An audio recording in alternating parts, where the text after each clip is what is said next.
Hey, thanks for checking out Nuts and Bolts with Tone, and welcome to my channel. Today we have a 2010 3.7 Infiniti G37. We are going to be replacing valve cover gaskets. I've already done the one side, and now it's back for the other side. I'm going to show you how to replace this. You could be replacing this because you have the burning smell, you've got oil on the top of the exhaust manifold, or you have oil in your spark plug tube. Luckily, these engines have a serviceable valve cover gasket. In other Nissan engines, Infiniti, whatever, the spark plug tube seals are not serviceable. You can replace the gasket, but not the spark plug tube seal. So if the tube seal is leaking, you've got to replace the valve cover. I've had to do this on many Nissan engines when I'm doing timing chains and things like that. You pull the valve cover off, it's full of oil, needs a valve cover. So let's get into it, but before we do, hit the like button, hit the subscribe button, and hit the bell to get notified of all my future content, which you definitely don't want to miss. Let's go check it out. Okay, 2010 G37 3.7 liter valve cover gaskets. So the first thing we're going to do, obviously we're going to remove the engine cover here, and we're going to remove both of the intake air tubes. This one has cold air intakes, but your factory ones, you would remove the air intake tube here and disconnect it, and disconnect your mass airflow sensor, which would be about here.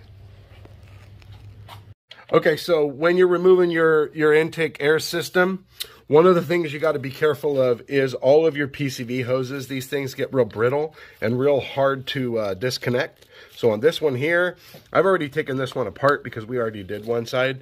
But so what I did here was I disconnected this hose clamp, and I'm just going to pull off this plastic box with the cold air intake. Actually, it looks like it's pulling off down below. There we go. All right. So, and loosen up your hose clamps so they turn. Just be really careful because all these things are very brittle, and if they break, you need to replace them, and you can't just get just a random thing to fix them. You have to get them from the dealer. Okay, next step is we're going to go ahead and just remove the throttle bodies, and what we're going to do is we're not going to disconnect the coolant hoses. You do not want to touch these coolant hoses. If you disconnect these, they have a high chance of leaking, but you'll see we'll unbolt them, set them to the side. We won't have any trouble. We're going to go ahead and unbolt them both, and it's going to be a 5.5 millimeter Allen. Just going to undo that and disconnect the connectors on both of them. All right, so back here, what we're going to do is we're going to be disconnecting some stuff back here to gain access. You're going to go ahead and disconnect your purge valve. You're going to undo the 210s, okay? And then don't touch any of this side over here. You're going to undo the clamp there and pull this off the tube. Move this over here out of the way. You're going to go ahead and disconnect your brake booster hose. And you're going to have two 10s for this fuel line, this coolant and fuel line bracket that goes behind the intake, because you've got your purge line on here, and you've got your coolant lines for your throttle bodies. So we're going to go ahead and disconnect them. There's a 10 right there and a 10 over here, and then we're going to go ahead and take all these 12s out here. Oh, and right here, you got your PCV hoses right here. Sometimes it's easier to disconnect them from the valve cover and to leave them attached to the intake. You want to just evaluate your situation and see which ones are easier to disconnect, because these get brittle and they like to break. They're hard as a rock. So you do not want to disconnect the ones that are hard to get off, or you will break them. You will be replacing them. Also right here, you got this hose right here. This is your purge valve hose. And right there, you're going to go ahead and disconnect those because those are attached to this fuel bracket on the back. Okay, so here's what I like to do. Since you're doing valve covers, right, you already have to take the rubber hose off of here. So it's better to pop it off of the valve cover if you can, and just rotate them up and get them out of the way like this, and they can come off with your intake manifold. And now I have my intake manifold off, okay? You got your gasket here. I just put this gasket on about a month ago, so I'm going to reuse it. Same as the throttle body gaskets. So now what we're going to do is now we're going to move this intake, and we're going to disconnect all the electrical connectors. If you have a bungee cord, sometimes it's easier if you could just bungee this throttle body out of the way. So this is why you don't take them off. See, look at that. You just keep it out of the way like that, and boom. You don't have to disconnect it. It's all just sits there just fine. All right, we're going to go ahead and disconnect all this and pop all these clips, and we're going to go ahead and take these coils out.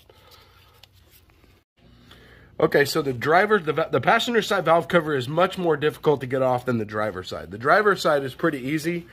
There's not a whole lot in the way. This side over here, we got this fuel line that's in the way. So you're going to go ahead and have to undo these brackets. It's easier if you undo the bracket because popping these clips out is kind of difficult sometimes. So, okay, so on this one here, what you have to do is you don't want to disconnect fuel hoses if you don't have to.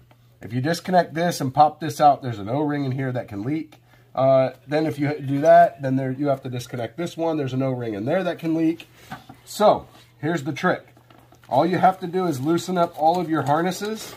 Okay, so everything is loose. Pop your valve cover loose so it's loose. Undo this 112 millimeter bolt right here. And you can lift this up just enough to get this out. Now let me show you what you got to be careful of now that this is out. The bolt that just fell out. All right, is this guy right here. You got to be careful of this. This is what's getting stuck on the front cam. So you got to be careful of that. All right, let me get all this cleaned up. All right. Okay, so when you do this job here, the main important things are that right here, you can see in the corner here, there's silicone. Okay, you're gonna need to clean that up real good on both sides, and up here in the front, at all four corners, because this housing comes off, and where this housing connects to the head, you need silicone there. And the same thing as the front. It's the inner timing cover or inner cam cap, cam carrier. Anyways, you're gonna need to clean that up with silicone.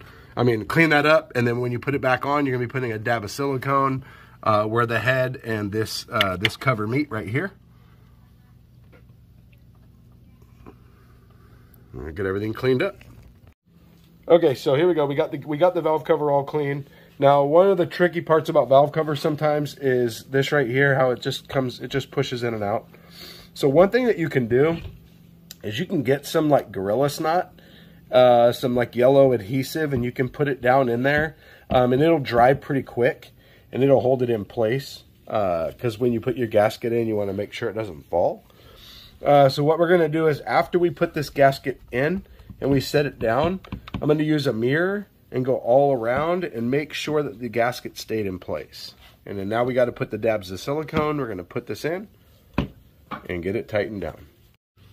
All right, so this bolt right here that was under the fuel line, once you loosen up this fuel line, you can use a wrench and get this bolt out right here. Normally, I would torque these valve cover bolts because it's plastic. I'm just going to snug them down, so I don't know what the torque spec is on these.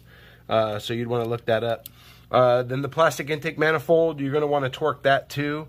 I'm just going to crank that down and give it the Gooden tight torque spec. So pretty much this is how you do the valve cover gaskets. Like I said, this is the hardest one. That one over there is way easier. And this is just a little tip for throttle bodies to have coolant hoses. Anytime you can leave the coolant hoses connected to the throttle body, do it. Don't disconnect them. Just leave your throttle body and move it around. So now we're going to reassemble. And that's how you do the valve cover gaskets on the 3.7 liter Infiniti engine. All right, so now that I showed you how to replace this valve cover gasket, pull off the intake manifold. Let's say you're just pulling off your intake manifold. Pretty simple, just a lot of connections. So now that I showed you how to do this, you should feel pretty comfortable doing this. You can even do this at home. Thanks for watching the video. Hit the like button, hit the subscribe button, and hit the bell. You get notified of all my future content, which you definitely don't want to miss. Check me out on Instagram at Nuts and Bolts with Tone for my daily life as a mechanic. Show you some tools, show you some gas, show you some diesel, show you some cool stuff I'm working on. Check out my merchandise store where you can get a t-shirt or a coffee cup. Support the channel. Thanks for watching the video. I'll see you next time.